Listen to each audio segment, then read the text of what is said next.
정보가 있는 시사 토크쇼 장윤선, 박정호의 팟짱.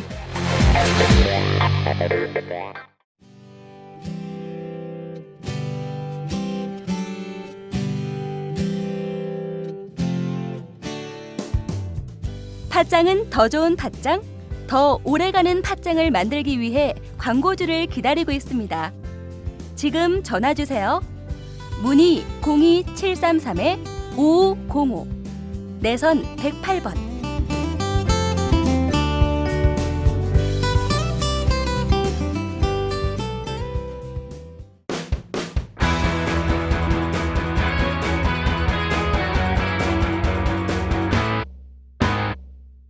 색깔 있는 인터뷰. 색깔 있는 인터뷰 시작하겠습니다. 정부는 어제 유일호 경제부총리 겸 기획재정부 장관 주재로 국무회의를 열었죠. 이 자리에서 테러방지법 시행령 등 대통령령안 28건에 대한 심의 의결을 거쳤는데요. 그야말로 많은 국민들이 반대했고 또 국회에서 무려 192시간이나 필리버스터를 통해서 반대했던 법안, 무엇보다 20대 국회가 열리면 즉각 이 법을 개정해야 한다는 야당 정치인들의 목소리가 높은 가운데 결국 정부가 시행령으로 또 이렇게 국가테러대책위원회를 꾸리고 국무총리 산하 대테러센터 설치해서 활동을 하게 됩니다. 오늘 이 문제를 좀 집중 점검하도록 하겠습니다. 19대 국회 더불어민주당 김광진 의원 전화로 연결합니다. 의원님 나와 계세요? 예, 안녕하세요. 김광진입니다. 네, 반가워요. 그러니까요. 예, 의원님 보고 싶어요. 예, 자주 좀 불러주십시오. 네, 지금 어디 계세요? 지금은 순천에 있습니다. 아, 그렇군요. 바람이 예, 좀 예. 부나 봐요, 순천은.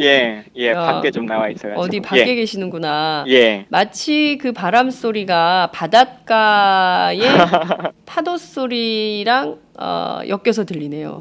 예, 지금 하늘 위로 비행기가 날아가고 있어서. 아, 그래요? 예, 아, 하늘길 소리입니까? 예, 그렇군요. 오늘 하늘길로 박근혜 대통령은 나가시고 또, 예. 또 친박의 후보로 거론되는 반기문 유엔 사무총장은 또 들어오시고 하늘길을 예. 주목받고 있는 이런 상황인데요. 예. 우리 너무 자주 나가셔가지고 조만간에 그러니까요. 한국 순방을 하시게 생겼어요. 아니 누구는 한국에 들어오시는 게 아니고. 예. 누군 그러더라고요. 세계 일주 하시겠다고 임기 중에. 이번에 아프리카 또 프랑스. 예. 예, 부러워요. 저도 좀 가고 싶네요. 프랑스, 아프리카. 자, 그 많은 사람들이 의원님 그 안부를 걱정하고 예. 계시기 때문에 물론 우리가 예. 전화로 이렇게 만나지만 예. 어디서 듣고 계신지 김광진 의원께 응원 메시지 주실 분들 지금 즉각적으로 쏴 주시기 바랍니다. 예. 자, 바로 넘어갈게요. 예. 어떻게 이렇게 하다 보니까 제가 이제 5월에 현장 취재가 하도 많아가지고요. 이렇게 예. 찬찬히 따져봤더니 결국 우리 현대사가 5월을 추모의 달로 만들었다. 이런 생각이 좀 들더군요. 예. 얼마 전에 5.18 36주기 추도식이 열렸고요. 또 며칠 전에는 고 노무현 전 대통령 7주기 추도식이 경남 봉화 마을에서 열렸습니다. 예. 의원님 두 행사 모두 참석하셨습니까? 예, 그랬습니다. 아, 그렇군요. 저희가 못 뵀어요. 5.18 때는 뵀는데 예. 노무현 저는 박정호 기자만. 아, 그래요. 예. 그 해마다 가십니까? 뭐 의원 대고는 빠짐없이 간 것 같습니다. 그렇군요. 예. 가실 때마다 어떤 생각이 드세요? 여러 가지 생각들 들죠. 그리고 사실은 뭐 제가 대통령 계실 때는 생전에는 막수 한번 이렇게 나눠본 관계는 아니긴 하지만 네. 정치를 하고 또 그분이 살아오셨던 과정들을 이렇게 보고 하면서도 정치라는 것을 정치인으로 성장해 나가고 있지 않습니까? 네. 살아계셨으면 그때그때 어떻게 하셨을까라고 하는 생각들도 많이 들고 음흠. 또 어떤 정치적 선택을 할 때도 김대중 대통령이나 노무현 대통령이라면 지금 이 시기에 지금 이렇게 무기력하게 넘어가고 말까라고 하는 생각을 많이 갖기도 하고 뭐 그렇습니다. 그렇군요. 그 7주기의 핵심 메시지가 김대중 정신과 노무현 정신은 하나다. 예. 예전에 1980년대 임수경 의원이죠, 지금은. 그렇지만 예. 뭐 과거에는 대학생이었던 임수경 의원이 평양에 가서 했던 게 원 코리아 예스, 투 코리아 노 이런 거였는데 뭔가 하나다 이런 걸 굉장히 대한민국 예. 조국은 하나다 뭐 이런 걸 이제 외쳤던 기억이 나는데요. 예. 여기에 숨은 정치적 함의 어떤 게 있다고 보십니까? 이번에 슬로건 자체도 깨어있는 시민 행동하는 양심이라고 해서 두 분이 지향했던 슬로건을 이제 같이 썼고, 네. 또 가장 앞자리에 김홍걸 교수와 그다음 노건호 씨가 같이 이렇게 앉아 네. 있었지 않습니까? 예, 예. 그게 저희 당이 이제 나아가야 될 방향성들을 잘 알려준 것 같습니다. 그리고 이제는 노무현과 김대중 자체뿐만 아니라 그 정신을 잊을 것뿐만 아니라 다음 세대를 준비할 수 있는 그런 정당의 모습으로 나아가는 것이 필요한 것이 아니냐라고 하는 것이 사람의 얼굴로도 보여지는 것 같습니다. 그렇군요. 아, 굉장히 중요한 포인트 지적해 주셨어요. 다음 세대를 준비하는 정치. 예. 가 정말 그 절절한 때인 것 같아요. 그러니까 늘 예. 보면 막 계파 갈등 때문에 막 정말 국민 짜증을 유발하는 정당들도 예. 있잖아요. 그런데 예. 좀 다음 세대 우리는 어떤 비전으로 국가를 이끌 것인가를 좀 보여주는 국민들께 제시하는 이런 정당을 정말 국민들이 원하는 것 같은데요. 제가 예. 가봤더니요. 노무현 전 대통령 묘소에 의원님 박석이 있더라고요. 언제 하신 거예요? 그때는 네. 7년 전이죠. 7년 전에 어. 그 묘지 조성할 때 그때는 학생이었을 것 같은데. 대학생? 그때, 예, 그래 대학생이었을까요? 7년 전이면 대학원생? 의원님 예. 그렇게 젊어요? 아, 굉장히 젊구나. 예. 그때 그냥 대학생 자격으로 참여하셨군요. 그렇죠. 뭐 네. 어쨌든 노사모 활동도 했었고 뭐 했으니까. 네, 예. 그렇군요. 그때 5만 원인가 주고 했던 것 같은데. 5만 원.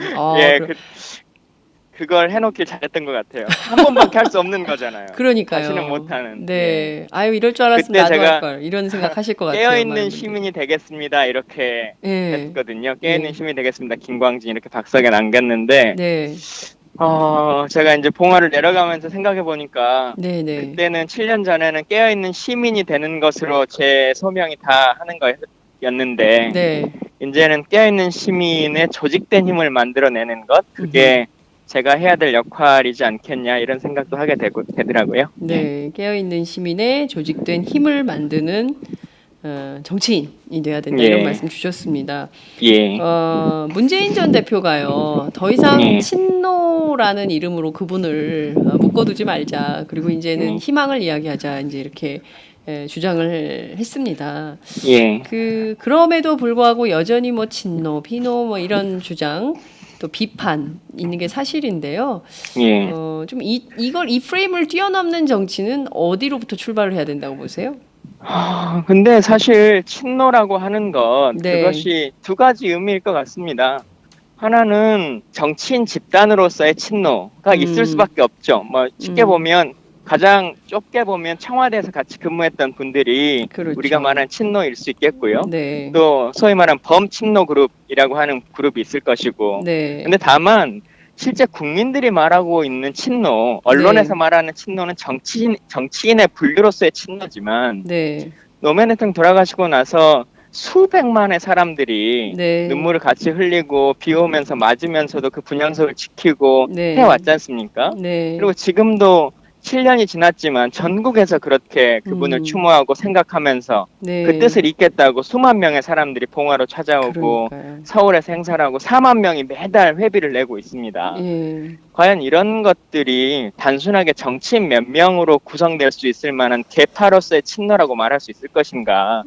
저는 이게 대한민국 국민들이 생각하고 있는 민주주의라고 하는 것의 하나의 시발점이 된 것이고 그것을 응집할 수 있는 특정한 한 단어로서의 역할을 갖는 것이지 계파로서의 의미를 갖는다고 계속 주장하는 것은 네. 이제는 넘어서야 된다고 생각합니다. 네. 정진석 새누리당 원내대표가 좀 이제는 그런 걸 뛰어넘어가지고 전직 예. 대통령에 대한 예우 이런 게 좀 필요한 거 아니냐 이제 이런 얘기도 예. 했는데요. 예. 말씀하신 대로 추도식이 열리는 주말 또 껴가지고는 굉장히 많은 인파가 다녀간 걸로 전해지고 있습니다. 당일날만 5, 6만 명의 시민들이 모였다라는 게 노무현 재단의 설명인데요. 예. 매월 10,000원씩 회비 내는 사람이 44,000명이나 된다. 그러니까 국내 그렇죠. 시민단체 중에 이런 데가 없습니다. 예. 오로지 노무현 재단만 44,000명의 시민들이 매월 10,000원씩 꾸준히 내고 있는 건데요. 그 자체로도 이제는 우리 역사가 또 사회가 평가를 해야 될 지점이 아닌가 싶기도 하네요. 예. 그러니까 노무현이라고 하는 그 사람 자체도 사람들이 네. 뭐 인식을 갖고 계신 분이 있지만 네. 노무현이 지향했던 미래에 대한 시대 정신 그것을 이제 계속적으로 이끌어 가줬으면 좋겠다라고 네. 하는 것이 국민의 열망이지 않습니까? 음흠. 단순하게 노무현과 얼마나 가까우냐라고 네. 하는 것을 묻는 것이 아닌 거죠. 그렇죠. 예, 누가 다음 노무현으로서 음흠. 노무현의 시대 정신을 2016년에 맞게 재구성해서 얘기할 것이냐 네. 이것을 얘기하는 것이죠. DJ 정신도 마찬가지고요. 네, 그 정말 중요한 말씀이십니다.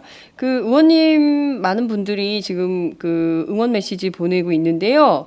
장만곤님께서 이런 의견 주셨습니다. 참신하고 유능한 김광진 의원 1년만 쉬고 20대 국회에서 일하십시오. 가능합니까? 그걸로 나가려면 지도부랑 사이가 좀 가까워야 될 텐데. 아이고 어떻게 해야 되지? 빨리 친해지세요. 예. 예. 김광진 의원님 고정되었나 봐요. 이런 의견.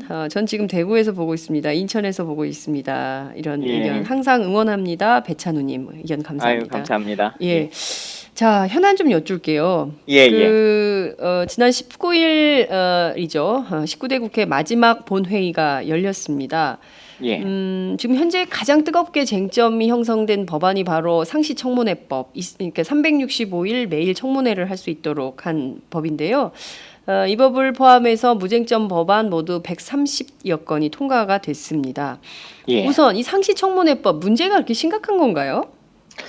왜 문제가 심각하다고 생각하는지 모르겠습니다. 아. 행정부가 마비된다 뭐 이렇게 네. 말씀을 하시던데 네네. 그러면 그 스스로가 이 정부가 행정부가 마비될 정도로 청문회가 많을 수밖에 없는 그리고 그 많은 문제들이 다 정부의 책임이라는 것을 스스로 알고 있다는 거 아닙니까? 아, 예, 그렇게 정부를 운영하고 있다면 그건 정말 슬픈 일이죠. 그 모든 것들에 대해서 진짜 우리가 잘못한 것이 맞구나라고 하는 것을 스스로 알고 있다는 거 아닙니까? 네. 예. 그러니까 이게 그리고 또 청문회라고 하는 것이 정부의 책임만을 묻겠다고 하는 것은 아니지요. 네. 기업의 책임을 묻는 것도 있고 음흠. 예를 들면 절차적 과정에 대해서 확인하기 위한 것도 있고 네. 대통령께서 매번 말씀하시는 게 그거지 않습니까? 국회가 일하는 국회가 돼야 된다. 뭐 이렇게 맞아요. 말씀하시면서 네. 제대로 일을 좀 해보겠다라고 얘기하니까 그것도 네. 하지 말라. 자기가 시키는 일만 하라라고 하는 것밖에 안 되는 거기 때문에 음흠. 좀 정상적인 대화와 그 토론이 되는 그런 과정이 좀 되면 좋겠습니다. 네, 그러니까요.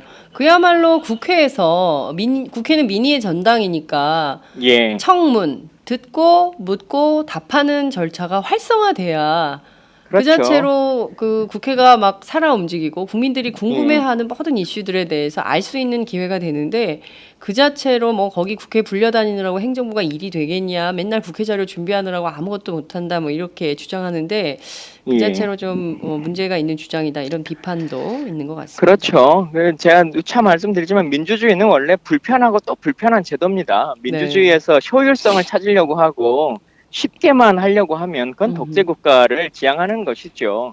불편하고 꼭 불편하지만 시민들이 궁금해하면 그것을 해결하려고 하는 것이 정부가 가져야 될 기본적인 의무인 것이고 또 국민이 묻는 것을 직접 물을 수가 없기 때문에 국회라고 하는 공간을 통해서 대의민주주의로 물어주는 거 아니겠습니까? 그렇습니다. 그것을 불편하다고 번거롭다고 얘기한다면 민주주의에 대한 기본 정신이 안 돼 있는 것이죠. 네. 예컨대 그 상시 청문회가 되면 국감은 없어지는 거다. 그러니까 해마다 옛날에는 그랬던 것 같아요. 15대, 16대 뭐 이럴 때는 국회의원들이 1년 내내 놀다가 국정감사 때만 바쁘다 이런 얘기가 있었거든요. 예. 이렇게 되면은 국회의원들이 정말 바쁘게 일해야 되는 거 아닙니까? 365일 그렇죠. 일해야 되잖아요. 누가 일하는지 안 하는지가 금방 태가 날 것이고 또 사실 국회 개혁특위나 아니면 국회 선진화 방안이나 이런 걸 논의를 할 때마다 네. 매번 나오는 게 그거지 않습니까? 상시 국감 체제로 가야 된다. 그렇죠. 그리고 국회도 요일제로 적용해가지고 명확하게 어떤 일들을 할 것인지에 대해서 정부도 준비할 수 있는 시간을 주자. 뭐 이런 것들을 계속 논의해 왔으면서 네. 여야 간에 합의했고 충분히 공감대가 이루어져 있는 과정인 것인데 네, 네. 심지어 지금은 19대 국회에서 의결했지 않습니까? 네. 그러니까 새누리당이 다수당을 차지하고 있는 과반을 넘는 상태에서 이걸 동의한 겁니다. 예. 예, 그럴 정도로서 다 여야 간에 도저히 국회를 이런 식으로 운영해서는 국민들에게 예의가 아니다라고 하는 최소한의 합의를 한 것인데 네. 그걸 또다시 대통령이 뒤로 뒤집으려고 하는 것은 좀 정상적이지 않은 거죠. 네. 그 새누리당의 김진태 의원이 이게 19대 법안이기 때문에 아무런 조치가 없으면 자동 폐기된다 이런 주장도 하더라고요. 실제 그 가능성도 있습니까? 그런 가능성은 없을 것 같습니다. 왜냐하면 법안이 의결되는 것까지가 네. 의결되지 않으면 자동 폐기되는 것입니다만 이미 이 법안은 의결이 됐기 때문에 그것을 가지고 다 19대 임기가 만료됐으니까 자동 폐기다 이렇게 말한다는 것은 조금 네. 과도한 법 해석인 것이죠. 그렇군요. 그 새누리당 김진태 의원의 주장처럼 자동 폐기되는 일은 없을 것이다. 이런 입장 주셨습니다. 매일 팥짱과 함께하던 영한네이처 마카산삼. 한동안 뜸해서 궁금하셨죠? 그동안 마카산삼을 마카산삼 녹용으로 업그레이드했습니다. 페루의 마카, 우리나라의 산삼, 그리고 녹용의 완벽한 조화. 용량은 2배 가까이 늘었지만 가격은 그대로. 그 힘든 일을 영한네이처 마카산삼 녹용이 해냈습니다. 팥짱 제작진도 사장님을 말렸지만 매일 팥짱을 들으며 나라 걱정하는 분들에게 꼭 보답하고 싶었다고 하네요. 포털 사이트에서 영한네이처나 마카산삼 녹용을 검색해주세요. 1일 2회 공복에 따뜻한 물과 함께 드세요. 팥짱도 마카산삼 녹용 먹고 대선까지 쭉 달리겠습니다. 영한네이처 마카산삼 녹용.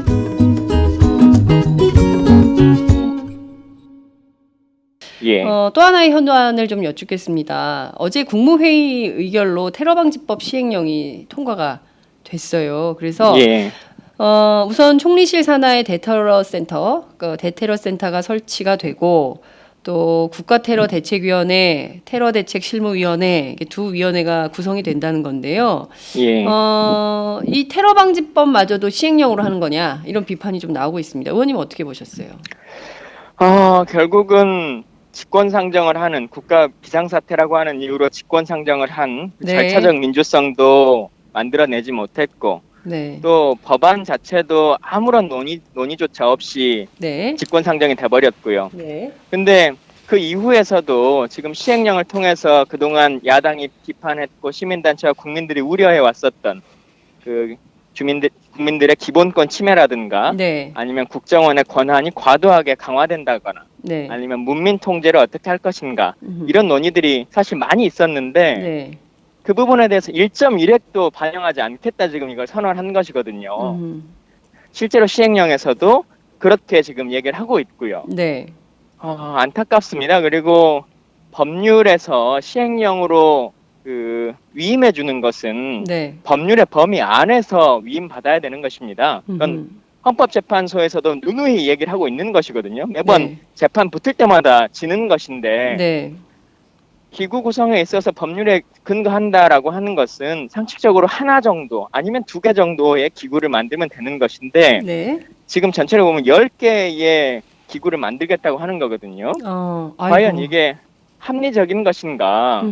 그리고 실제로 뭐 고위직 공무원을 지금 두겠다고 하는 거 아니겠습니까? 예. 그럼 결국 이제 일자리 만들어주고 국정원의 직위만 늘려주겠다고 하는 것인데 고위직으로. 네. 원래 이제 이것을 하고 싶었던 취지 자체가 아무리 국정원의 조직 강화나 조직 역량의 를 확장시키는 것이라고 할지라도 네. 이렇게까지 국민을 우롱하면서 하는 것은 정상적인 행정행위가 아니라는 거죠. 지금 테러방지법 시행령은 정상적인 행정행위가 아니다 이런 비판 주셨는데요. 예. 우선 이 법 말씀하신 대로 기본권 침해 등 여러 우려가 있기 때문에 20대 국회가 열리면 곧바로 개정해야 된다 이런 요구도 있는데 실제 어떻게 될 걸로 전망하세요?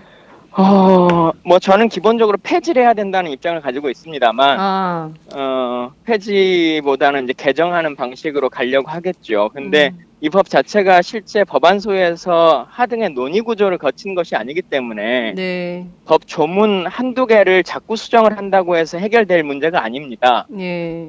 그래서 전체적으로 폐기를 하고 다시 만들든 음흠. 아니면 전면 개정안을 내든 해야 네. 되는 상황인 것 같고요. 네. 다만 지금 뭐 논의는 국민의당도 그렇고 저희 당도 그렇고 논의하겠다 이렇게 얘기를 하고는 있는데 네네. 우선순위 법안에 과연 걸릴 것인가 라고 하는 것은 조금 더 지켜봐야 될 것 같습니다. 네, 지금 뭐 워낙 현안이 많기 때문에 또 테러 방지법이 후순위로 밀리는 것은 아닌가 싶은데 문제는 이런 법안이 또 대선 앞두고 또 그 역할을 세게 하는 경우가 있기 때문에 이 문제에 예. 대해서 야권이 긴장을 늦추면 안 된다 이런 생각도 그러니까 좀. 저도 국회에 있어 보면 네. 한 현안이 끝나버리면 네. 아무리 나쁘게 끝났더라도 새로 끄집어내지를 잘 않아요. 근데 뭔가 정확하게 매듭 짓고 나가고 또 1년 후에 2년 후에는 어떻게 됐는지를 다시 한번 살펴보고 이런 일들을 좀 해야 되는데 네네. 매번 새로운 이슈만 그냥 동네 축구하듯이 따라다니니까 예. 그것을 좀 정상화시키는 것도 대한민국 정치에 필요한 일이라고 생각하고요. 그 첫 번째 일로 이 테러방지법에 대해서 네. 이미 법이 만들어졌고 시행령이 공표가 됐으니 어쩔 수 없다 이렇게 하지 말고 네.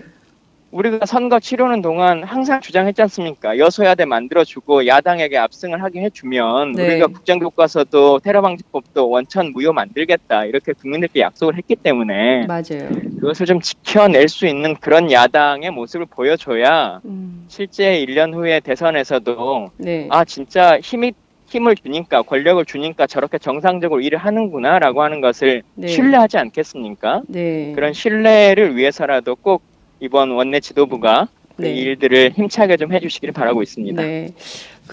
제가 궁금한 게 하나 있는데요. 예. 그 필리버스터에 참여했던 19대 의원들이 그 이른바 필리버스터 모임을 만들어서 이 법의 개정을 요구하고 있는데 예. 의원님은 명단에 없더라고요. 그러게요. 저한테는 연락을 안 주셨더라고요. 그래요? 의원님이 전면 개정 혹은 원천 무효해야 된다고 주장해서 그런 거 아닐까요? 그러니까 전 원래 좀 강한 성격이라. 네. 예. 자, 근데 이제 법에 문제가 있으니까 이제 그 원천 무효해야 된다 이런 주장을 하시는 건데요. 예. 자, 우선 정부가 어제 의결한 테러방지법 시행령에 따르면 이 테러 사건 대책본부가 설치가 된다는 건데요. 예. 이게 우리는 이제 약 수사본부 막 이렇게 생각이 나는데 이게 어떤 대책을 어떻게 논의하는 어떤 일을 하는 본부가 되는 걸까요? 말씀하신 대책본부는 사실 하위 기구입니다. 아. 그것은 지난번에 제가 총리에게 대정부짐 했었을 때 이런 훈령이 있는 거 아느냐, 규정이 있는 거 아느냐 물어봤었던 그렇죠. 대테러 규정에 나와 있는 것이거든요. 네. 그것을 이제 법률 규정과 시행령 규정으로 이제 올리겠다고 하는 것이기 때문에 네. 실제 이제 집행기구를 어떻게 할 것이냐 11개 정부 부처가 있으니까 네. 예를 들면 대사관에서 테러가 나면 외교부 장관이 수장이 되고 뭐 아니면 공무원이 타겟을 입으면 그 안행부 장관이 이것을 주무를 맡고 뭐 이제 이런 것들을 정한 것인데요. 네네. 그 부분은 뭐 조금 인정할 수 있다고 생각합니다. 근데 이제 지금 그걸 전체 컨트롤 타워로 하는 기능, 네. 지금 총리실 안에다 두겠다고 하는 대테러 센터, 네. 그리고 대테러 대책위원회, 이제 이 부분이 명확하게 어떤 일을 어떻게 할 것인지에 대해서 불명확하다는 것이죠. 네, 그렇군요. 지금 또 하나의 중요한 문제가 대테러 관련된 인권보호관을 두도록 되어 있는데 이것도 사실은 야당에서 요구한 것이기는 합니다만 한 명이에요. 딱 한 명. 예. 예. 그 한 명의 자격, 임기, 직무 뭐 이런 것도 이제 규정이 됐는데 예. 이 인권보호관이 제 역할을 할 수 있겠습니까? 어떻게 제 좀 역할을 할 수가 없죠. 저희가 이제 요구했던 것이 두 가지였는데, 네. 뭐 이제 보호 장치로서요. 다른 사실 세부적인 것들은 더 많이 있습니다만 일단 큰 틀에서 보면 국회가 이것을 제대로 감시 감독할 수 있게끔 네. 의원실 배정이 아니라 국회직으로 보좌관을 좀 주라. 정보위를 관할할 수 있는. 네네. 지금은 저희 방 보좌진들은 정보위 서류를 볼 수가 없습니다. 의원만이 직접 그것을 다 봐야 되기 때문에 그렇죠. 물리적으로 감사가 불가능하거든요. 네네. 그래서 외국의 그 CIA나 FBI나 이런 곳들은 네. 국회 정보위원회 소속의 직원을 두도록 되어 있습니다. 그래서 관련 자료를 찾고 있죠. 그래서 우리도 이런 제도를 좀 도입하자라고 네네. 하는 것을 논의하고 있었고, 음. 두 번째는 인권 보호관 부분과 관련해서도 이와 관련한 권한을 명확하게 줘야 한다. 네. 그리고 이분에 대한 추천 권한을 국회에 달라라고 하는 것을 주장했었는데, 네. 지금은 그냥 국정원장이 거의 지명하는 형식으로 가버렸기 때문에 네. 과연 정상적인 일을 할 수 있을 것인가. 그리고 그 권한이라고 하는 것도 지금 사실은 뭐 아주 미미한 거지 않습니까? 지금 시행령으로 나와 있는 걸로만 보더라도 네. 사실 서류상이라도 크게 잡아줘야 실질적인 일을 할 수 있을지 없을지 한 것인데, 네. 겉으로 보여주는 권한조차도 아주 작은 거예요. 뭐 보고할 수 있다. 심지어는 지금 자료 요구권도 없습니다. 수사권과 조사권은 뭐 나중에 두더라고요. 그건 아예 뭐 없고, 자료를 요구할 수 있는, 국정원의 어느 부서에 이러이러한 자료를 요구할 수 있는 권한조차 없는 것이고, 네. 임의 방문권, 그러니까 뭐 어떤 사건이 나거나 뭐 했을 때 부대든 아니면 국정원의 본부든 아니면 어떤 기구나 기관이든 이것을 임의 방문할 수 있는 권한조차도 지금 없는 것이기 때문에요. 네네. 참 과연 어떤 이유로 이것을 만들어 놓은 것인지 암담합니다. 예. 아유, 참 이게 이대로 정부 시행령대로 대테러 센터 만들어지고 하면 결국에는 예. 앞서 지적해 주신 대로 국정원 직원들의 고위직은 늘어나는데 예. 이게 어떤 테러 방지에 어떤 역할을 담당하게 될지 그것도 좀 예. 참 걱정이 된다라는 생각이 좀. 그리고 사실 이걸 하면서 가장 사람들이 이제 논의가 컸던 것이 두 가지였지 않습니까? 하나는 계좌 추적권, 그렇죠. 그리고 통신 감청에 관한 것, 그렇습니다. 이것인데 이 부분에 대해서도 지금 시행령에서 두루뭉실하게 그냥 처리를 해놨어요. 그래서 어느 정도까지를 어떻게 할 것인지, 이게 사실 첨예한 문제인데 네네. 이걸 시행령에서도 두루뭉실하게 해놓으면 그냥 막 하겠다는 말과 다름없거든요. 그래서 야, 그러면 하여튼 뭐 꼼꼼하게 이번에 이제 정보에 들어가시는 분들이 네. 꼼꼼하게 좀 짚어보시고 네. 관련한 내용들에 대해서 논의를 집중적으로 좀 하셔야 될 것 같습니다. 네, 말씀하신 대로 이 테러 방지법과 관련된 이 시행령 문제는 앞서 그 지적해 주신 대로 상시청문회에서 좀 따져보고 이게 과연 옳은 것이냐 좀 해봐야 되는 거 아닐까요? 바로 해봐야 되죠.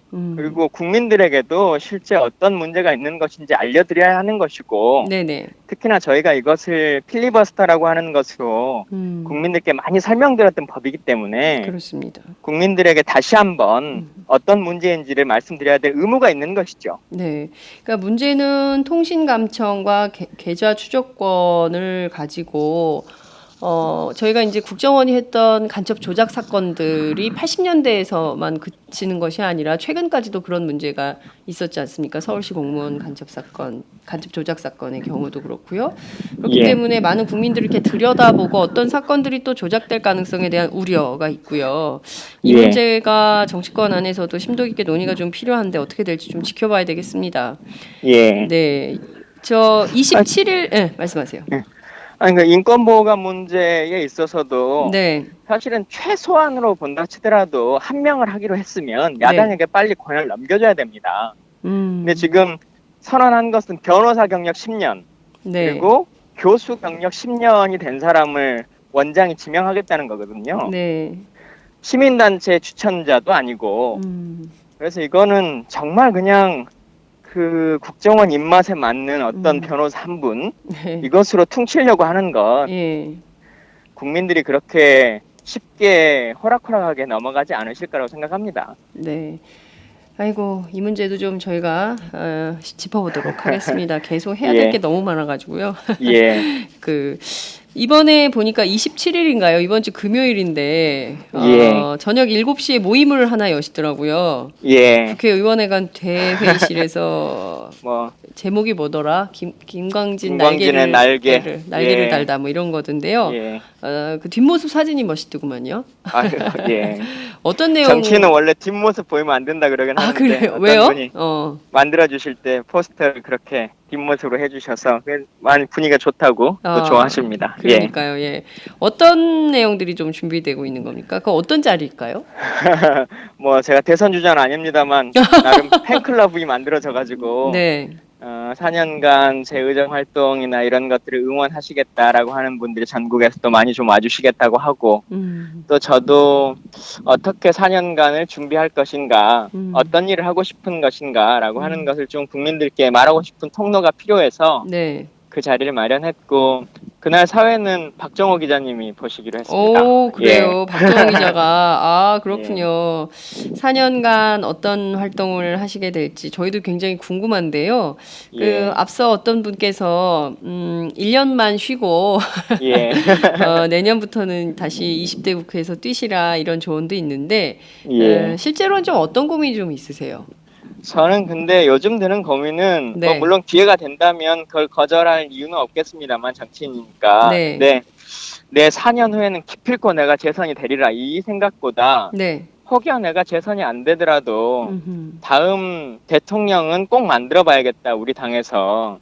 그게 제가 4년을 해보니까요. 국회의원 50명, 100명이 예를 들어 없어지는 것보다 저희 당에서 낙선하더라도 네. 대통령 한 명이 좋은 사람이 되는 게 훨씬 중요한 일이더라고요. 그래서 그 일을 좀 충실하게 하고 네. 그 대통령이 당선이 되시면 그분이 정말 성공적인 업무를 볼 수 있도록 서포팅하는 것도 제가 해야 될 역할이지 않겠냐. 그냥 단순하게 지금부터 나는 순천에 내려가서 표반만 가꾸겠습니다. 다른 것은 지금 관심이 없습니다라고 하는 것이 저에게 기대하는 소명일 것인가 이거에 대한 고민이 많아서요. 네. 전국에 좀 다니면서 강연도 좀 하고 또 많은 분들 만나서 이야기도 나누고 뭐 그렇게 좀 지내려고 합니다. 네. 그러니까 지금 어찌 보자면 1년 7개월 이제 1년 6개월이네요. 예. 앞으로 다가온 대선 굉장히 막중한 야권 정치인들에게는 막중한 책임감이 있는 선거가 될 걸로 보입니다. 좋은 대통령, 좋은 사람을 대통령으로 만드는 일이 굉장히 중요하다. 그 일에 복무하겠다 말씀 주셨는데요. 오늘 아침 조간들 보니까 오바마 대통령이 베트남의 한 식당 작은 식당에서 베트남 음식 쌀국수 네, 먹는 장면이 화제가 좀 되고 있어요. 네, 우리나라 대통령은 어디서도 만나기가 어려운데 미국 대통령은 한때 적국이었던 나라에 가서 이렇게 서민 음식을 함께 즐기는 모습 화제가 되고 있는데 우리에게도 그런 대통령이 있었죠. 7년 전에 돌아가시긴 했지만 시민들 곁에서 막걸리 같이 하시면서 이야기하고 담소 나누고 언제나 그냥 자유롭게 오셨던 그런 분이 계시긴 했죠. 예. 그러니까요. 그런 분을 국민들은 또다시 보고 싶어 하는 것 같습니다. 그분이 그리워서 또 그렇게 봉하에 많은 분들이 모였던 것 같습니다. 국회에 꼭 필요한 의원이십니다. 재보궐 해서라도 꼭 들어가세요. 응원합니다. 테러방지법 원천무효가 답입니다. 의원님 화이팅! 있고요. 테러 방지 관련해서 견제할 수 있는 기구가 있다 하면 이 또한 규정법에 어긋날 수가 있는 건 아닌지 궁금합니다. 정말 멋진 정치인입니다. 아이고 이런 말도 있네요. 늙은 국회의원 10명보다 훨씬 낫다. 네, 말씀 한마디 한마디가 정말 믿음직스럽습니다. 이런 의견도 있고요. 초선 의원인데 너무 박식하고 야무진 거 아닙니까? 촉망받을 큰 정치인입니다. 아유 아깝다 김광진 이런 분도 계시고요. 사진이 너무나 꽃미남이세요. 의원님 화이팅입니다. 4년주에 뵙겠습니다. 이런. 근데 제가 해보니까 의원일 때도 의원 나름의 역할들이 있겠지만 또 떨어지고 지금 한 3개월 있었지 않습니까? 그래 봤더니 그동안은 어쨌든 시민의 앞에서 어떤 이야기를 했다면 이제 진짜 시민 곁에서 그 일들을 할 수 있을 것 같아요. 그리고 또 소중한 시간인 것 같고 그래서 꼭 의원 배지가 없더라도 언제나 힘있고 즐겁게 잘 해보도록 하겠습니다. 많이 도와주십시오. 네. 아유 그 말씀 정말 와닿네요. 시민들 곁에서 같이 손잡아주고 함께 할 수 있는 일들 찾아주는 정치인 그런 분들이 진짜 필요하거든요. 내가 의원이니까 따라오세요 이게 아니라 옆에서 같이 함께하는 정치인 이런 분들이 진짜 소중하지요. 어떻게 하면 그렇게 말씀을 잘하십니까? 어릴 적부터 말씀 잘하셨습니까? 이동호님께서 긴장도 하나도 안 하시고 어떤 비법이 있으세요? 이런 질문 주셨네요. 팟짱을 1년간 해가지고 팟짱의 힘이랍니다. 팟짱을 1년 동안 하셔가지고요. 네, 저희가 이제 생방송으로 막 이렇게 들이대니까 단련이 된다. 이런 말씀 좀 드릴 수 있을 것 같습니다. 가급적 필요하다면 저희가 이번 주 금요일 날 열리는 지지 모임 저희도 취재해서 예. 보도하도록 하겠습니다. 의원님 너무 예. 감사드리고요. 예. 조만간 스튜디오에서 또 봬요. 예. 그러겠습니다. 네, 오늘 말씀 잘 들었습니다. 예, 감사합니다. 네, 지금까지 더불어민주당 김광진 의원과 함께했습니다. 와우! 거래처 노총각 김대리 드디어 장가 간대요. 축하 화한 보내야겠어요. 어디로 꽃 주문할까요? 꽃 주문은 꽃주문닷컴이지. 꽃주문닷컴요? 그럼 우리나라에서 축하화한, 근조화한 잘 만드는 꽃집이 다 모여 있어. 가격, 품질, 배송 전부 다 꽃주문닷컴. 전화번호부터 적어도 1544-6430. 꽃주문닷컴은 언제나 좋은 상품과 정확한 배송으로 소비자의 만족을 추구합니다. 팟캐스트 듣는 사람들끼리 서로 돕고 삽시다. 꽃주문닷컴은 팥장을 후원하고 있습니다.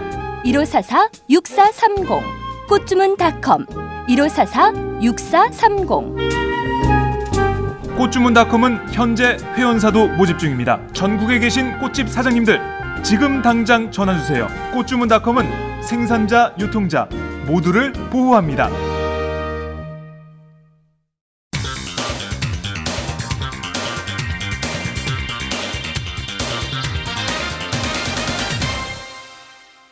전혀 다른 뉴스. 전혀 다른 뉴스 이어가겠습니다. 여기 올 때 지하철 타고 왔는데 아무도 못 알아봤습니다. 이 말은 누구의 말일까요? 바로 맨 부커상을 수상해서 화제가 된 작가 한강 씨의 말입니다.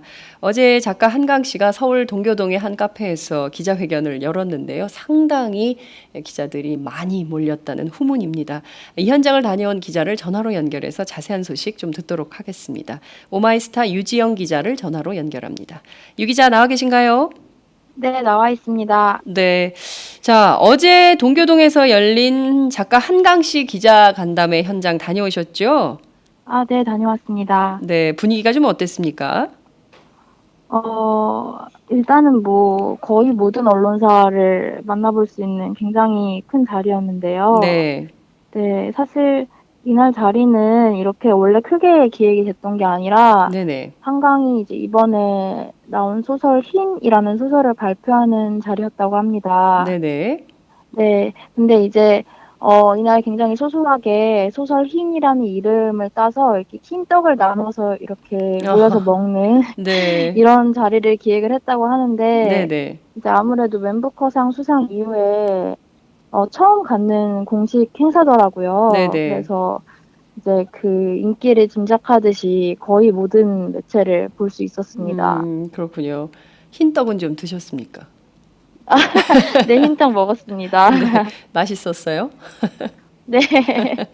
그랬군요. 금방 나온 백설기 흰떡 따끈따끈할 때 먹으면 정말 맛있죠. 그죠? 예. 네. 자, 한강 씨 모습이 굉장히 수수한 화장기가 별로 화장기 없는 아주 그냥 그 순수한 모습이 이제 카메라에 잡혔던데요. 현장에서 마주친 한강 씨는 좀 어떤 표정이었습니까? 어떤 모습이었어요? 네, 일단은 굉장히 우아한, 그러니까 약간은 좀 네. 이날 너무 많은 사람들이 모여서 네네. 이제 이런 자리가 이렇게 익숙하지 않으신 분이다 보니까 네. 이제 조금 당황하시기도 했는데 네. 굉장히 이렇게 우아하고 조용하게 이제 말씀을 해주셨어요. 이날 네. 남색 원피스를 입고 오셨는데 이제 네. 사진에서 보셨으면 아시겠지만 네, 그 가수 김창완 씨가 네. 이 한강 씨가 이제 채식주의자의 주인공 영혜랑 굉장히 이미지가 많이 닮았다 이런 말씀을 해주셨는데 네. 네, 저도 거기에 약간 동의를 하고 아하. 네, 영혜가 실존 인물이라면 한강 작가를 닮지 않았을까 그렇게 생각했습니다. 그렇군요. 사실 한강 씨는 저하고 동갑입니다.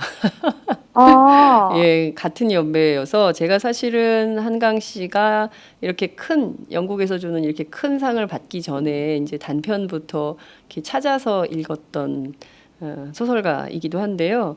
그는 네. 이렇게 우아하다는 평가를 받는데 저는 어떤 평가를 받는지 그것도 좀 개인적으로 궁금합니다. 말은 좀 어땠습니까? 좀 이렇게 작가이기 때문에 그 언어를 선택하는 기준 이것도 굉장히 남달랐을 것 같은데 말은 좀 어떻게 잘 하던가요? 네. 일단은 단어를 굉장히 하나하나 고심해서 말하는 그런 흔적이 보였는데, 네네. 네, 예를 들면 이번 기자회견에서도 이제 그 채식주의자가 10년 전에 쓰여진 소설이라서, 네. 이 소설로부터 빠져나왔다라고 이제 보통 얘기를 하는데, 네. 빠져나왔다는 말 대신에 걸어나왔다라는 표현을 쓰시더라고요. 어, 근데, 네네, 굉장히 시적인 표현인데, 네. 다른 인터뷰에서도 이제 이런 표현을 그대로 사용을 하신 것을 보아서, 아, 네. 이런 것도 하나하나 다 음흠. 선택을 해서 사용을 하시는구나라고 생각했습니다. 그렇군요. 작가가 선택하는 언어는 다르겠죠. 네. 자, 현장 분위기 좀 소개해 주세요. 굉장히 많은 기자들이 운집해 있어서 그 작가 스스로도 꽤 놀랐다. 뭐 이런 그 언론 인터뷰 현장 취재 스케치 기사들을 저희가 좀 봤는데요. 실제 네네. 유지영 기자가 목격한 기자회견장 스케치 좀 부탁드릴게요. 네. 일단은 잘 말씀드렸지만 워낙 되게 조용조용하게 말씀하시는 편이라서 네. 네, 그 마이크를 써도 잘 들리지 않는 경우가 있었어요, 아하. 뒤에까지. 그래요. 네, 예. 그리고 이제 워낙 많은 취재진들이 모이다 보니까 네. 네네, 카메라 찍는 소리가 이제 막 음흠. 그 작가님 목소리를 가리는 경우, 작가 목소리를 가리는 경우도 있더라고요. 네. 네, 이제 그래서 좀 더 뭐 크게 해주세요, 뭐 크게 음흠. 말씀해주세요, 이렇게 네. 이제 예. 요구가 가기도 했는데 네. 이제 한강 작가는 별로 이렇게 현장 분위기에 동요하지 않고 음흠. 이제 질문에 대해서 이제 완벽한 문장으로 이야기를 했습니다. 그랬군요. 네. 사실 제가 이 현장 분위기가 어땠을지 가히 짐작이 됩니다. 날은 그래도 어제는 비가 와서 날이 그렇게 덥진 않았을 것 같은데 날은 네. 덥지 사람은 많지 소리는 안 들리지 기자들이 일하기는 최악의 조건이었을 것 같다라는 생각이 네. 좀 듭니다. 제가 2007년 대통령 선거 당시에 그때 이제 박근혜 한나라당 후보 경선 후보였는데요. 그때 박근혜 후보가 김대중 대통령을 만나서 면담하는 자리가 있었는데 너무 소리가 잘 음. 안 들려가지고 굉장히 고생했던 기억이 납니다. 그때랑 비슷하지 아. 않았을까 이런 생각이 좀 들기도 하네요. 네. 자, 그 이번에 한강 씨가 받은 상 굉장히 큰 상이다 이런 그 평가 언론에 굉장히 많이 쏟아졌는데요. 이 맨부커 상이라는 게 어떤 건지 좀 간략하게 소개를 부탁드릴게요. 네. 일단 네, 그 맨부커 상과 맨부커 인터내셔널 상을 좀 구분할 필요가 있어 보이는데요. 네, 네, 그 작가 한강이 이번에 받은 상은 맨부커 인터내셔널 상입니다. 음, 그래서 그 맨부커 상이랑 맨부커 인터내셔널 상은 수상 시기도 다르고 대상도 다른데, 네, 일단 맨부커 상 같은 경우에는 매년 10월에 음, 이제 수상 발표가 나고요. 네, 네, 그 맨부커 인터내셔널 상은 이제 5월에 음흠, 이렇게 나는데 이 맨부커 상 같은 경우에는 네, 영어 소설 가운데서 가장 뛰어난 작품을 쓴 작가에게 음흠, 수상하는 상이고, 네, 이제 언론상에 나왔던 것처럼 노벨문학상이나 콩쿠르상이랑 함께 이제 세계 3대 문학상이라고 네, 네, 꼽히는 그런 상입니다. 음, 그리고 이제 이번에 작가 한강이 채식주의자로 받은 맨부커 인터내셔널 상은 영어로 이제 번역 가능한 소설을 출간한 작가에 대해서 상을 수상하는 건데요. 네, 근데 이제 약간 특이한 점이 음흠, 그 작가랑 번역가에 대해 동시에 같이 수상을 한다는 점이 음, 약간 특이합니다. 네, 네, 그래서 이제 상금도 50대 50으로 네, 맨부커 상이랑은 다르게 음흠. 그렇게 나눠져 있습니다. 그렇군요. 반반 나눠주는군요, 동률로. 네, 그렇군요. 예. 근데 사실 번역이 굉장히 중요하죠. 번역을 어떻게 하는가. 번역도 하나의 작품 장르다 이렇게 평가하고 이번에 한강 씨도 이제 그런 평가를 했었는데요. 번역도 굉장히 중요하다 이런 말씀 좀 드릴 수 있겠고. 자, 네, 이번에 수상한 소설 채식주의자 저는 아직 못 봤는데 국회 도서관의 경우에 벌써 다 빌려가가지고 동이 났대요. 그 채식주의자뿐만 아니라 그동안 한강 씨가 썼던 모든 소설들을 전부 대출 대여해가는 소동이 각 도서관마다 벌어지고 있는 것 같고, 또 이제 서점가도 돌풍이 불고 있고, 또 중국으로도 또 번역돼서 나갈 것이다, 이런 기사들이 쏟아지고 있는데요. 자, 좀 맛 좀 보여주세요. 채식주의자라는 소설 어떤 건지. 네, 일단은 이번에 이제 17일에 맨부커 인터내셔널 상을 받았죠. 채식주의자라는 소설이. 네, 그 연작 소설이에요. 연작 소설인데 네, 그 이제 작은 단편 세 편의 짧은 소설로 음흠. 모인 그런 소설집의 큰 이름인데 네, 그 소설집 안에 이제 동명의 소설 채식주의자라는 소설과 네, 이상문학상을 받은 몽고반점이라는 소설 그리고 나무불꽃이라는 이렇게 세 네, 편의 짧은 소설로 이루어져 있습니다. 네, 네, 네, 근데 이제 내용은 채식주의자라는 이름만 봐도 알 수 있듯이 네. 채식을 하려는 주인공 영애가 음흠. 이제 채식을 반대하는 가족들과의 어떤 갈등을 음흠. 그린 소설인데요. 네, 이제 막 소설 속에 보면은 음. 그 영애의 부친이 네. 그 영애의 입에 탕수육을 쑤셔넣는 그런 장면이 나와요. 굉장히 폭력적으로. 음흠. 네, 그런 장면들을 굉장히 잘 묘사한 소설이고요. 네, 그 이제 어제 있었던 기자간담회에서는 한강이 이 소설에 대해서 이런 말을 하더라고요. 네, 그 폭력과 아름다움이 뒤섞인 세계를 우리가 견딜 수 있을까라는 질문을 던지는 소설이라고. 네, 그래서 이제 역시 그 아까 뭐 탕수육을 입안에 쑤셔 넣었다는 것처럼 어떤 그런 가족들의 폭력이랑 이제 그 굉장히 섬세한 필체로 묘사되는 어떤 그런 아름다움의 세계 음흠. 그런 거를 잘 볼 수 있는 소설입니다. 네, 그렇군요. 이게 어떤 답이 있습니까? 그 소설 안에 이런 질문에 대한? 그러니까 그 점을 이제 많이 질문을 해주셨는데 네, 이 소설 같은 경우에는 애초에 답을 내려는 소설이 아니고요. 네, 계속 이제 질문을 던지고 그 질문이 소설 안에서 해결이 안 난 상태로 이제 끝이 나게 되는 음흠. 그런 소설입니다. 근데 굉장히 재밌는 게 한강 작가의 소설이 네, 계속 이제 질문을 계속해서 던져요. 다음 소설도 연이어서 그 다음 질문을 던지고 다음 질문을 던지고 이런 식으로 네, 이어져 있습니다. 그렇군요. 정말 질문하는 힘이 가장 강력해야 되는 업역은 사실 기자들인데 한강 네. 작가가 훨씬 더 기자들보다 질문하는 힘이 큰 그런 역할을 하고 있는 것은 아닌가 이런 생각도 좀 드네요.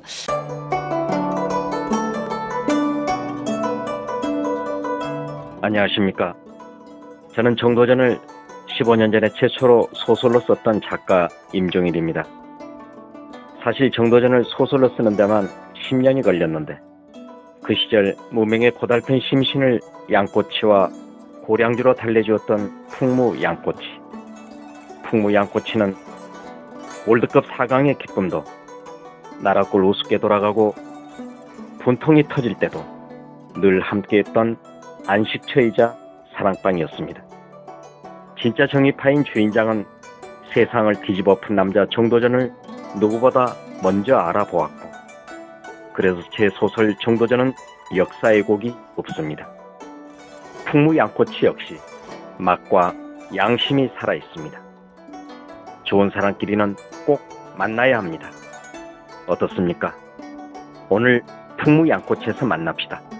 2호선 구로 디지털 단지역으로 오세요. 예약 문의 02809-9292 02809-9292. 팟짱 애청자라고 하시면 정성 가득 담긴 서비스도 나갑니다. 자, 한강의 여러 작품 가운데 이제 소년이 온다라는 작품이 5.18 광주 민주화 운동을 소재로 했다. 이렇게 알려져 있는데 실제 그 소설은 좀 어떤가요? 네, 일단 그 한강이 소년이 온다라는 소설은 2014년에 쓴 소설이고 2년 네. 전에 쓴 소설인데 1970년에 이제 태어났는데 네. 10살 때까지 계속 그러니까 광주가 고향인 거죠. 네. 그러니까 광주가 고향인데 이제 거기서 살다가 80년 1월에 서울로 올라왔다고 해요. 한강 네. 예. 작가가. 예. 네, 근데 이제 다 아는 것처럼 80년 5월에 이제 음. 자신이 태어난 고향에서 네. 이제 4개월 이후에 이제 그런 참사가 나고 네. 아무래도 좀 소년이 온다를 집필한 계기에는 음흠.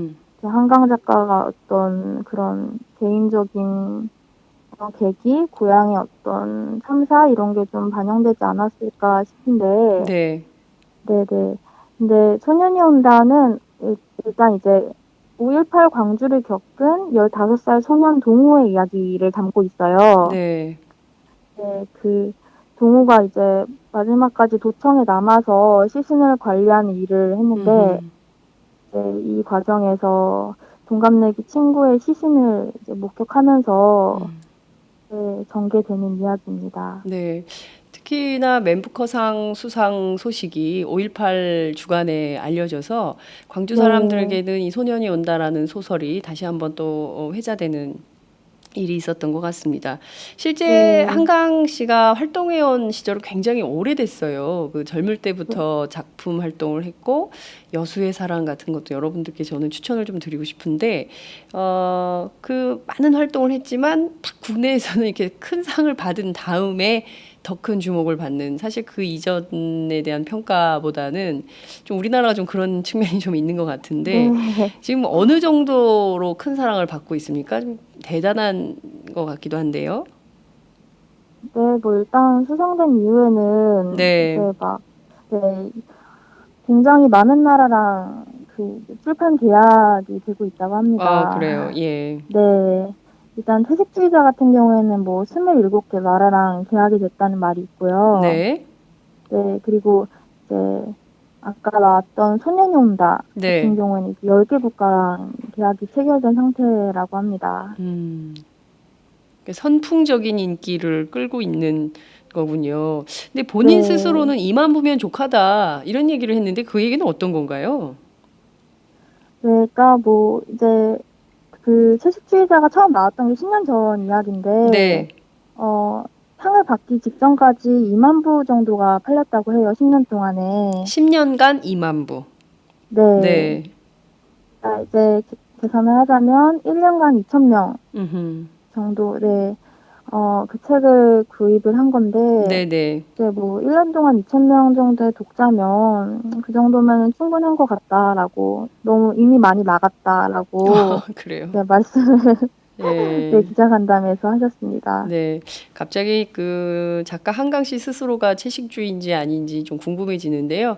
채식하시는 분들이 이렇게 그런 욕심이 많지 않잖아요.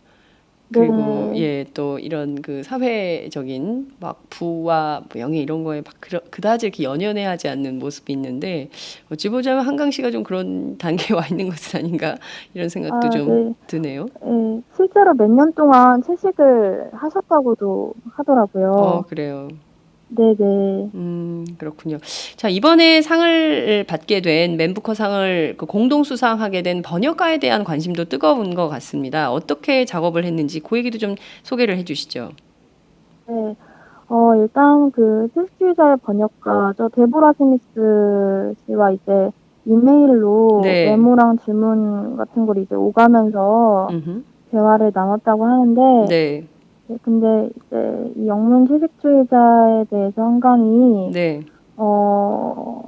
이제 원문에 굉장히 충실하게 번역됐다고 이제 음흠. 어제도 그렇게 말을 했는데, 네. 그 한강이 보통 이제 소설을 쓰면서 가장 중요하게 생각하는 부분 중에 하나가 문장의 어떤 톤이라고 해요. 네. 네네, 그 톤인데 이제 그 번역가인 데보라가 네. 이제 그런 어떤 한강의 생각을 그대로 옮긴 듯한 번역을 음. 했다고 하면서 굉장히 많이 기뻐했습니다. 네, 그랬군요. 마음이 통했다 이런 느낌도 받았다는 전달 뭐 이런 것도 있었던 것 같습니다. 네. 그 여러 작품이 있는데요. 유지영 기자는 소설가 한강 씨의 작품 가운데 어떤 작품을 제일 좋아하세요? 일단 한강 작품을 다 제가 읽어본 건 아니지만 네. 가장 처음에 읽었던 소설이 히라버 시간이라는 소설인데 네. 네, 저는 그 소설을 가장 좋아합니다. 일단 뭐 제가 그 전공이 언어이기도 하고 네, 언어에 대해서 좀 언어학도세요? 관심이 네. 네. 네, 근데 이제 언어에 대해서 좀 관심이 있는데 네. 이 소설 속에 히라버를 배우는 그런 장면들이 나와요. 네, 그래서 이제 굉장히 어떤 가장 최초의 언어, 고대의 언어인 히라버를 배우기 위해서 네. 남녀가 만났는데, 근데 이제 여자는 말을 할 수 없는 상태고, 네. 남자는 이제 점점 눈이 이제 시력을 잃어가는 상태인 남녀가 둘이 만난 거예요. 네, 그래서 이제, 그러면 이들이 과연 어떻게 이제 의사소통을 할까? 네네. 이런 것들이 소설 속에 굉장히 좀 주요하게 다뤄집니다. 그래서, 물론 뭐 소설을 읽거나 해석하는 방식은 다르겠지만, 이제 이 말을 잃은 여자랑 시력을 잃은 남자가 어떻게 소통을 할지, 이걸 소설을 통해서 보는 것도 좀 재밌는 소설이라고 생각했습니다. 그렇군요. 10년 전에 쓴 소설로 이번에 그 맨부커상을 수상하면서 화제를 몰았지만 정작 중요한 것은 어제 기자회견장에서 발표한 신작인 것 같습니다. 흰. 이것은 어떤 내용의 작품인가요? 네, 일단 2014년 여름부터 이제 한강 작가가 폴란드 바르샤바에 있었다고 했는데요. 네. 이 바르샤바라는 도시는 이제 세계대전 중에 90%가 폭격으로 파괴되고 이제 다시 거의 만들어지다시피 한 그런 도시인데, 네. 그 도시에서 그 도시와 닮은 사람을 상상을 했다고 합니다. 네, 근데 이제 그 사람을 뭐 분명히 누구다라고 이야기한 것은 아니지만, 네. 이제 한강이 태어난 지 몇 시간 만에 한강의 언니가 이제 죽었는데, 네. 이제 그 도시와 닮은 사람이 이 자신의 언니라도 좋겠다라고 이제 한강이 어제 그렇게 이야기를 했습니다. 그렇군요. 네, 이제 소설 속에 그 언니가 이제 왜 태어난 지 몇 시간 만에 이제 죽었는지가 좀 나오는데요. 그래요. 네네. 그 언니가 이제 베넷 옷에 둘러싸여서 죽었다, 이제 뭐 이런 내용이 나오는데. 네네. 네. 근데 이제 그 베넷 옷이 굉장히 흰색이잖아요. 그렇죠. 예. 네. 베넷 저고리가 되게 요새는 뭐 색깔이 있는 걸 많이 쓰지만 과거엔 전부 흰색을 썼죠. 네. 그러니까 이제 그 베넷 저고리처럼 그 소설 안에 네네. 흰색의 어떤 물건 65개가 아하. 네, 그러니까 수필이나 에세이처럼 이렇게 전개가 됩니다. 예를 들면 이제 뭐 수의라든지 아니면 흰 손수건이나 흰 나비 네. 같은 이제 흰 것들이 나와서 이제 그 흰 것들에 대한 뭐 어떤 개인적인 생각이나 이런 것들을 담고 있습니다. 그렇군요. 다시 또 주목받고 있는 작가 한강 씨의 여러 작품들, 또 여러분 이번 주말을 활용해서 한번 문학의 세계로 풍덩 빠져보시기를 또 권유해 드립니다. 유지영 기자, 오늘 말씀 잘 들었습니다. 네, 고맙습니다. 네, 지금까지 오마이스타 유지영 기자와 함께했습니다.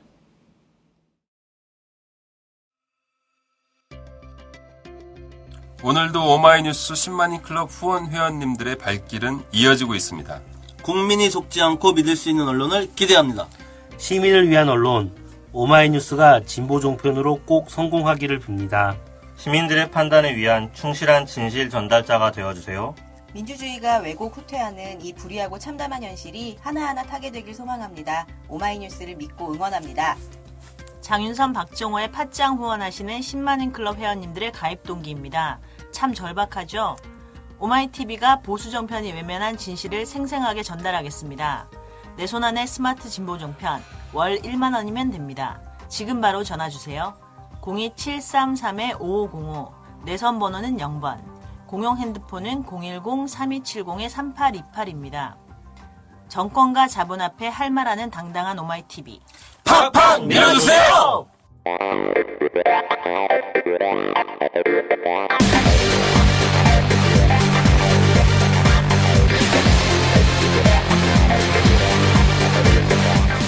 정보가 있는 시사 토크쇼 장윤선, 박정호의 팟짱.